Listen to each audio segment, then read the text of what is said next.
maladie. C'est-à-dire que lorsqu'il y a un prix qui augmente... la maladie, c'est la prédation, oui. Lorsqu'il y a un prix qui augmente, c'est parce que vous avez une demande qui explose avec une offre qui, elle, ne suit pas la demande. Donc, traiter la maladie, c'est traiter la pénurie. 100 euros le masque, 100 euros le masque, ça vous paraît équitable, ça? C'est donc traiter la pénurie, c'est donc accroître l'offre pour que les prix baissent. C'est tout simplement les mécanismes de base de l'offre et la demande. Je suis désolé que dans un monde où... Je vais vous interrompre une seconde avec une information assez importante. L'AFP nous dit que des mesures fortes seront annoncées par Emmanuel Macron ce soir, alors à la demande du président Gérard Larcher, et le président doivent se parler par téléphone, donc on ne sait pas très bien de quoi il va retourner à l'intervention d'Emmanuel Macron ce soir.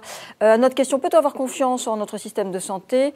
Nos internautes sont partagés avec 58% de oui. Ils sont plutôt de votre avis, Alexandre Devecchio? C'est un système qui était très performant et qui a été entamé ces dernières années. Pareil, j'ai parfaitement confiance, je dirais, dans les personnels hospitaliers. On peut être sûr qu'ils vont être dévoués et qu'ils feront le maximum. Alors Emmanuel Macron prépare en ce moment, depuis ce matin, l'intervention télévisée qu'il fera d'ici 2 petites heures maintenant. Toute la matinée, le Premier ministre a reçu de son côté les présidents des assemblées des groupes parlementaires, les chefs de parti, les présidents des associations d'élus. Ils ne semblent pas être sortis complètement convaincus de ces entretiens. On écoute Bruno Retailleau. Il faut que M. Macron prenne la tête d'une coordination européenne. Il devrait déjà avoir été, par exemple, à Berlin, comme ce qu'avait fait il y a 10 ans M. Sarkozy. Et il faut aussi une réunion du G20. Il faut une coordination internationale. C'est fondamental. Et l'impression que donne la France pour l'instant, c'est plutôt d'être à la remorque. Alors, Alexandre Malfay, est-ce qu'on est à la remorque? C'est une vraie question. Je pense qu'on est dans une approche un peu, non pas suiviste, mais on est forcément en réaction. Chaque jour apporte son lot de surprises. Est-ce que la France peut prendre une initiative? Très sincèrement, dans le contexte actuel, je ne vois pas quel est le bon cadre pour arriver à fédérer les énergies. En revanche, évidemment, ce soir, on s'attend, c'est ce que vous disiez, à ce qu'il y ait des véritables mesures qui soient annoncées, à la fois pour montrer que nous aussi, on a des gros bras, et envoyer un certain nombre de signaux. Ce qui, moi, me préoccupe, c'est le signal qu'on enverrait en capacité, finalement, de doute sur notre résilience avec les élections de dimanche. Je trouve qu'annoncer le report des élections, c'est une forme de capitulation en race campagne. Voilà, ça, je trouve que c'est un signal... Une mesure de sécurité sanitaire. Non, mais je pense qu'en plus... pour l'instant... Écoutez, j'en sais rien, j'ai pas tous les éléments, donc c'est très difficile. Mais objectivement, mais sincèrement, je trouve que le signal envoyé est un signal qui est quand même un signal d'une anxiété extraordinaire. Et pour le coup, j'ai peur qu'en effet cascade... Est-ce qu'il faut donner des signaux ou bien gérer une crise? Oui, mais je pense qu'on peut envoyer des signaux, mais objectivement, enfin, à partir du moment où les gens vont continuer à aller comme s'approvisionner, faire des achats, parce qu'il va bien falloir survivre quand même si on entre dans une période de confinement, il va bien falloir sortir. Ce sera aussi dangereux d'aller voter dimanche que d'aller malgré tout acheter son pain ou aller au supermarché, même en petit groupe. Donc à un moment donné, voilà, je ne suis pas sûr qu'il faille basculer dans l'hystérie, et je pense qu'au contraire, il faut prendre des mesures fortes, mais en même temps, il ne faut pas basculer de l'autre côté. Sinon, on va encore amplifier les autres phénomènes, qui sont des phénomènes effectivement cataclysmiques sur un plan économique et sur un plan boursier, etc. Et derrière, le pire sera à craindre. Il faut mélanger le sanitaire et l'économique.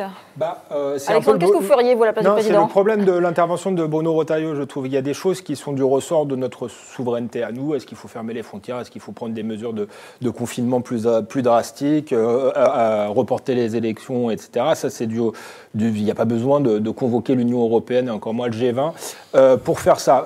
Par contre, il y a des choses qui sont malheureusement plus du ressort de notre souveraineté. Si on veut faire une politique de relance économique, on l'a vu, ça dépend de la Banque centrale, ça dépend de... Il faut se mettre d'accord. Et là, à mon avis, on peut peut-être anticiper la crise économique qui vient. On a vu l'effondrement des bourses, etc. Et là, c'est vrai qu'une réunion volontariste européenne, comme l'avait fait Nicolas Sarkozy au moment de la crise de 2008, pour immédiatement relancer, comme l'ont fait les Britanniques ou comme l'a fait Donald Trump, ça ne me paraît pas idiot. Je ne sais pas si c'est à la France... Là, vous avez déjà enjambé l'épidémie. Vous êtes dans la phase de relance. Mais qu'est-ce que vous feriez ce soir à la place d'Emmanuel Macron? Moi, je ne suis pas Emmanuel Macron, je ne suis pas président de la République, donc c'est compliqué. Qu'est-ce que je ferais ce soir? Déjà, moi, je ne sais pas quelle est la gravité de la chose, si ça va être exponentiel ou pas, mais en tout cas, s'il s'exprime, j'espère que c'est pour dire quelque chose. Ça, c'est qu'il prend des mesures fortes, etc. Mais non, j'ai pas enjambé le sanitaire. Enfin, tout tout se tient. Donc, si la crise est extrêmement grave, peut-être qu'il faut faire la même chose que l'Italie, etc., faire des mesures beaucoup plus fortes d'isolement, etc.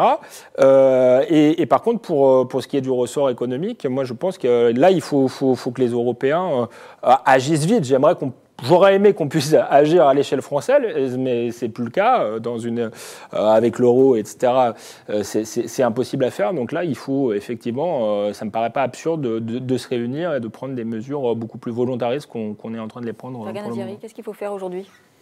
Moi, je pense que déjà... Qu'est-ce que c'est la bonne intervention du président ce soir ? Je pense que c'est une intervention qui est déjà modeste, c'est-à-dire une intervention qui s'appuie sur les parties prenantes et s'abstenir de jouer à l'homme providentiel qui va tout régler depuis l'Élysée. Ça, c'est quelque chose qui est assez tentant dans un régime qui est très centralisé, très césariste comme le nôtre. Mais je pense qu'il faut faire cet effort de modestie, s'appuyer sur ceux qui savent, les professionnels de santé, faciliter leur travail, prendre exemple sur les pays qui ont bien géré cette crise. On a parlé de la Corée du Sud, on a parlé de Taïwan, voir si c'est fait dans ces pays-là pour avoir les bons retours d'expérience.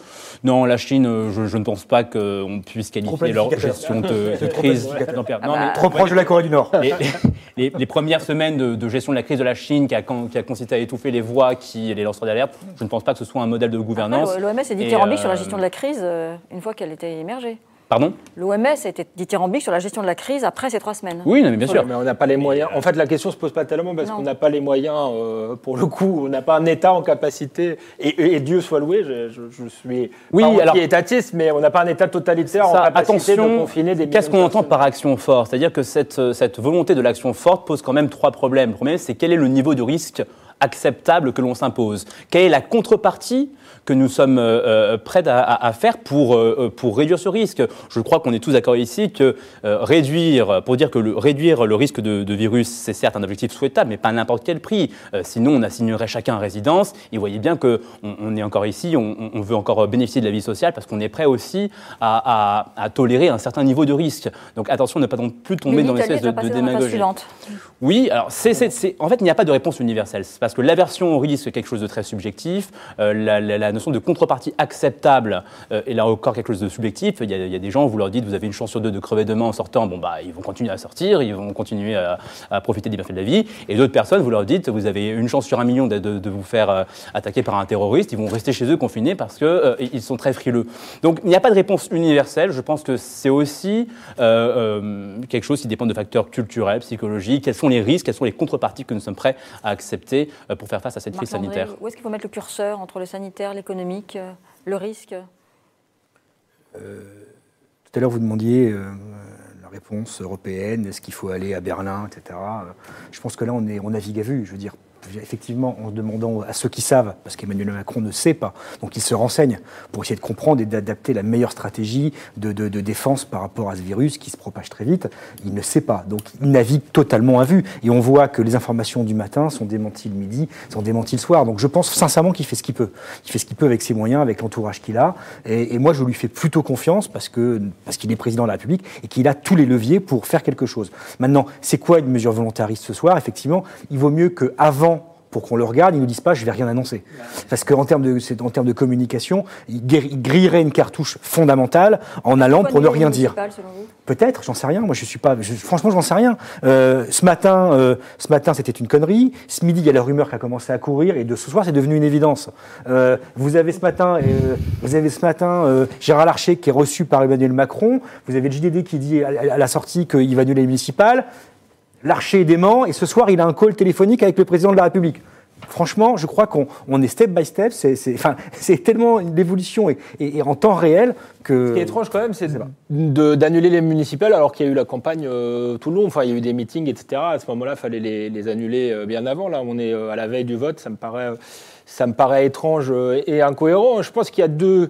on dit il navigue à vue. Si vraiment il navigue à vue encore à l'heure actuelle, c'était pas la peine de parler. Moi, je pense que c'est ça. S'il parle, il faut qu'il ait une stratégie établie et ensuite que tout soit cohérent. Si on va vers des mesures de confinement très drastiques, là, il va falloir prendre aussi des mesures économiques qui vont avec, etc. Et au Figaro, donc voilà. En tout cas, tout ça confirme quand même qu'en matière de gouvernance, quand on tirera quelques leçons, quand on a des ministres en charge et des premiers ministres en charge, ils s'occupent de leurs leurs affaires, ils restent aux affaires. Voilà. En clair, aller faire campagne au Havre, aller faire campagne à Paris, aller s'occuper d'autre chose que de ce dont on a l'extrême charge et dans un système qui est quand même très concentré, je pense que c'est folie. On ne devrait pas accepter ça, on ne devrait plus accepter ça. Ou alors, si on veut aller faire autre chose, on sort. Mais regardez peut-être qu'effectivement, quand Agnès Buzyn dit je change, mais on change la chaîne de commandement en pleine période de crise et à un moment donné stratégique, peut-être qu'effectivement ça nous met dans la vue les 8-10 jours qui permettent aux successeurs pour se mettre vraiment dans les rails du problème, quoi. Ça va peut-être avoir des conséquences. Regardez, je précise que Philippe a annulé son meeting ce soir, malgré tout. Dont on dispose, je veux dire, l'information dont on dispose aujourd'hui n'a rien à voir avec celle dont on disposait il y a 24 heures, il y a 48 heures. Et notre réactivité, notre réaction, notre sensibilité par rapport aux événements, par rapport à la contagion de la peur est radicalement différente de celle qu'il y avait il y a 3 jours. Donc, ça devrait quand même dire que de toute façon, quand on est Premier ministre, on ne fait rien d'autre. Alors voilà, le seul message clair, c'est peut-être celui-là, le seul conseil que vous donnez au président pour ce soir. Nous allons attendre dans 2 heures, nous en saurons plus. Vous pouvez suivre toute l'actualité sur le coronavirus sur le site du Figaro.fr et sur Le Figaro. Merci à tous et bonne soirée. Nous nous retrouvons demain. Point de vue, 17h. Merci et bonne soirée.